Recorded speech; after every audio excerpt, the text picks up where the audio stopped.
Hello everyone, welcome to SCK tutorial. जैसा कि आप लोग जानते हैं, आईओसीएल में नॉन एग्जीक्यूटिव पोस्ट के लिए नोटिफिकेशंस आई हुई है। तो आज के इस वीडियोस में आप देखेंगे जूनियर इंजीनियर यानी कि इंजीनियरिंग असिस्टेंट ग्रेड 4 के लिए क्या होंगे इलेक्ट्रॉनिक्स और इलेक्ट्रिकल इंजीनियरिंग वाले कैंडिडेट के लिए सिलेबस। आज के इस वीडियोस में मैं डिटेल में बातें करने वाला हूँ। साथ ही साथ कैसे करनी चाहिए तैयारी आप सभी को, प्रिपरेशन स्ट्रेटेजी के बारे में भी बातें करने वाला हूँ आज के इस वीडियो में डिटेल में। तो इस वीडियो को डिटेल में शुरू करने से पहले अगर आप लोग एसके ट्यूटोरियल यूट्यूब चैनल पे पहली बार विजिट किए हैं तो इस चैनल को सब्सक्राइब कर लीजिए फॉर मोर वीडियोस के नोटिफिकेशंस को पाने के लिए। तो चलिए शुरू करते हैं।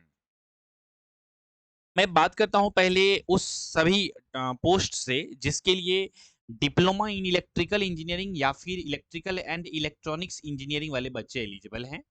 तो सबसे पहला जो पोस्ट आता है वो आता है junior engineering assistant grade 4 refineries division में। आप देख पा रहे हैं पीआरपीसी पानीपत में 16 सीट है, पारादीप में 6 सीट है, जिसके लिए एलिजिबल हैं डिप्लोमा इन इलेक्ट्रिकल इंजीनियरिंग और इलेक्ट्रॉनिक्स इंजीनियरिंग। फिर आगे मूव करते हैं, यानी कि इलेक्ट्रिकल और इलेक्ट्रॉनिक्स वाले दोनों का सिलेबस यहाँ पर दिया गया है। तो पोस्ट के लिए एलिजिबिलिटी बताई गई है, दैट मीन्स यहाँ पर एग्जामिनेशन के दोनों का जो सिलेबस रहेगा लगभग में सेम रहेगा। नेक्स्ट है 204 पोस्ट कोड वाला junior engineering assistant technical refineries में डिवीजन में। इसमें भी इलेक्ट्रिकल इंजीनियरिंग डिप्लोमा वाले बच्चे एलिजिबल हैं। तो आप देख पा रहे हैं दो पोस्ट ऐसा आया जिसमें इलेक्ट्रिकल वाले बच्चे एलिजिबल हैं, इलेक्ट्रिकल एंड इलेक्ट्रॉनिक्स वाले बच्चे भी एलिजिबल। अब बात करते हैं अगले के लिए मैकेनिकल वाला जो है 205 में, इसका classes basically mechanical diploma in mechanical engineering वाले हैं। लेकिन मैं चूंकि इलेक्ट्रिकल वालों के लिए बातें करने वाला हूँ आज के इस एपिसोड में डिटेल में, इलेक्ट्रिकल और इलेक्ट्रॉनिक्स को हम लोग देखेंगे स्पेस। फिर 206 जूनियर इंजीनियरिंग असिस्टेंट को देखते हैं। इसमें इंस्ट्रूमेंटेशन जूनियर टेक्निकल का है, रिफाइनरीज डिवीजन में। अलग अलग फैक्ट्रीज में अलग अलग सीट्स हैं।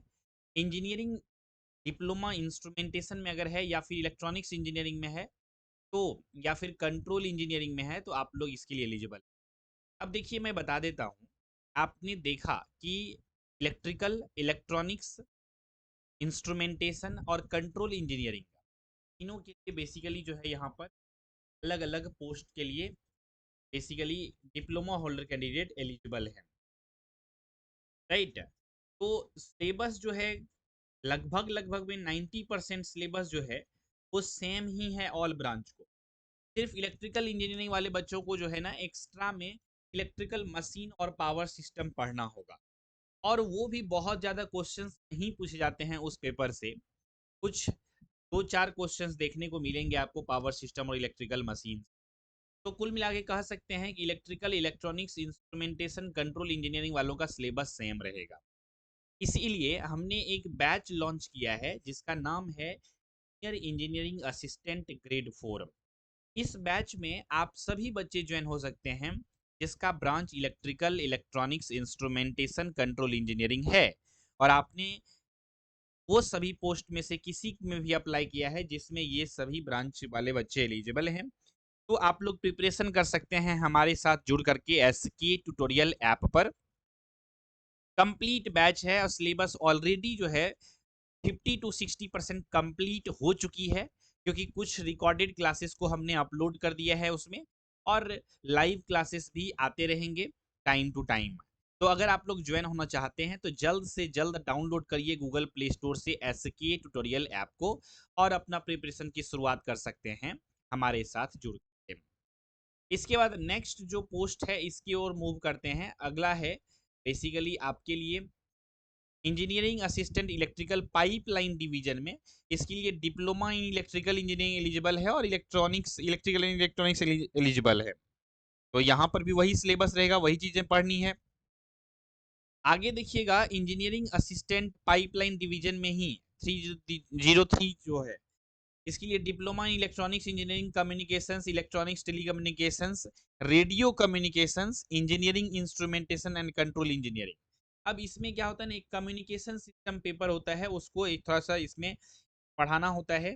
तो ये चीज़ें हम आप सभी को पढ़ाने वाले हैं बैच में, उसी बैच में पढ़ाएंगे, आप लोग ज्वाइन हो सकते हैं। आगे बढ़ते हैं, अगला जो हम लोगों का पोस्ट है वो अब कोई पोस्ट नहीं बचा है। तो आपने देखा जो भी पोस्ट था वो सभी पोस्ट को हमने एक्सप्लेन किया है और सिलेबस कमोबेश बेसिकली लगभग जैसा कि मैंने बोला इलेक्ट्रिकल वालों को जैसे रहता है पढ़ना। अगर मैं बात करूँ सिलेबस का तो बेसिक इलेक्ट्रॉनिक्स रहता है। इसके बाद अगर मैं बात करूँ डिफरेंट डिफरेंट सब्जेक्ट वाइज अगर मैं बात करूँ तो आपका बेसिकली पावर सिस्टम रहता है, इलेक्ट्रिकल मशीन रहता है इलेक्ट्रिकल वालों को, पावर इलेक्ट्रॉनिक्स पढ़ना होता है और इंस्ट्रूमेंट मेजरमेंट पढ़ना होता है, कंट्रोल सिस्टम पढ़ना होता है, signal system, analog electronics, digital electronics, electrical materials, electromagnetic theory, ये सभी जो सब्जेक्ट हैं, माइक्रो प्रोसेसर, कम्युनिकेशन सिस्टम में एनालॉग और डिजिटल। तो यहाँ पर कम्युनिकेशन सिस्टम चैप्टर जो होता है ना वो इम्पॉर्टेंट हो जाता है ज़्यादा बेसिकली कम्युनिकेशन इंजीनियरिंग वाले बच्चों के लिए, telecommunications, radio communication engineering वाले बच्चों के लिए। तो इसलिए अगर आप लोग प्रिपरेशन करना चाहते हैं तो वन स्टेप सॉल्यूशंस है, एसके ट्रेल ऐप पे ज्वाइन होकर के प्रिपरेशन कर सकते हैं। अदरवाइज आप लोग अदर प्लेटफॉर्म से भी करना चाहते हैं तो कर सकते हैं, या फिर सेल्फ स्टडी करके करना चाहते हैं सेल्फ स्टडी करके कर सकते हैं। तो ये थी आपके लिए विशेष एक छोटी सी इंफॉर्मेशंस के रूप में वीडियोस कि क्या रहेंगे सिलेबस बेसिकली इस एग्जामिनेशंस का। उम्मीद करते हैं आप लोग समझ गए होंगे। किसी भी तरह का डाउट है, क्वेश्चन है, कंफ्यूजन है इस एग्जामिनेशन से रिलेटेड तो आप लोग इस वीडियोस के कमेंट सेक्शन में लिख करके पूछ सकते हैं। हमने ऑलरेडी 2 बैचेज को पढ़ाया है आईओसीएल एग्जामिनेशन के लिए। तो मुझे मुझे इस एग्जामिनेशंस का एक्सपीरियंस भी है। इस वजह से मैं आप सभी को गाइड कर सकता हूँ अच्छे से इस एग्जामिनेशंस के बारे में और प्रिपरेशंस भी करवा सकता हूँ अच्छे से आप सभी को। तो इस वजह से जुड़ सकते हैं आप लोग हमारे साथ अगर इच्छा हो तो। रखते हैं आज के इस एपिसोड में बस इतना इतना ही, मिलेंगे बहुत जल्दी अगले एपिसोड में, तब तक के लिए नमस्कार, जय हिंद, वंदे मातरम।